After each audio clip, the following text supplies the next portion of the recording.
2 ദിവസം കൊണ്ട് മരം മുറിച്ചുകൊണ്ടിരിക്കുക. പക്ഷേ വീഡിയോ എടുക്കാൻ പറ്റിയില്ല.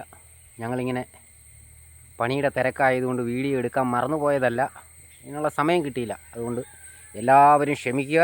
ബാക്കി ഇപ്പോൾ മുതലുള്ള വീഡിയോകൾ ഞങ്ങൾ എടുക്കാൻ പോവുകയാണ്. അപ്പോൾ ഇതാണ്ട് മരങ്ങളെല്ലാം ഇങ്ങനെ മുറിച്ചു. അപ്പുറത്തെ റബ്ബറുകൾ മൊത്തം മുറിച്ച് കഴിഞ്ഞു. ഇതാണ്ട് ഒരു മൂട് ആഞ്ഞിലി ഇവിടെ നിൽപ്പുണ്ട്. ഇതാണ്ട് നിൽക്കുന്നുണ്ടോ, ഒരു കിണ്ണം കാച്ചി ആഞ്ഞിലി. നമുക്കിപ്പോൾ വീഡിയോ കൂടെ നോക്കുമ്പോഴത്തേക്ക് ഇച്ചിരി ചെറുതായിട്ട് തോന്നും. പക്ഷേ 160 ഇഞ്ച് വണ്ണമുണ്ട് ഈ ആഞ്ഞിലിക്ക്.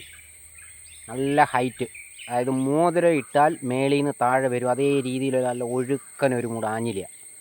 ഏകദേശം ഒരു 10, 60, 65 കൊല്ലം പഴക്കമുള്ള ഒരു മൂട് ആഞ്ഞിലിയാണ്. അപ്പോൾ അതുപോലെ തന്നെ ഇപ്പം എന്താണ്ട് ഈ ഒരു മൂട് പ്ലാവ് ഞങ്ങൾ മുറിക്കാൻ പോവാം. ഇതും അതുപോലെ എന്താ, പ്ലാവിൻ്റെ ചുവടൊക്കെ കാണാൻ, തടിയൊക്കെ കാണുമ്പോൾ നിങ്ങൾക്ക് മനസ്സിലാവും ആ പ്ലാവിൻ്റെ വിളവും അതിൻ്റെ ആ ഒരു കളറും 2 കവരമായിട്ട് നിൽക്കുന്നത്. അതും ഇപ്പം മറിക്കാൻ പോവാം. ഓക്കെ, അപ്പോൾ ആ പ്ലാവ് മുറിക്കുന്നതിൻ്റെ വീഡിയോ ആദ്യം ഞങ്ങളിടും. അത് കഴിഞ്ഞ് ആഞ്ഞിലി ഇന്ന് മറിപ്പ് നടക്കത്തില്ല, മിക്കവാറും നാളെ മറിപ്പ് നടക്കും. അപ്പോൾ അതിൻ്റെ വീഡിയോ ഞങ്ങൾ അന്നേരം ഇടുന്നതായിരിക്കും.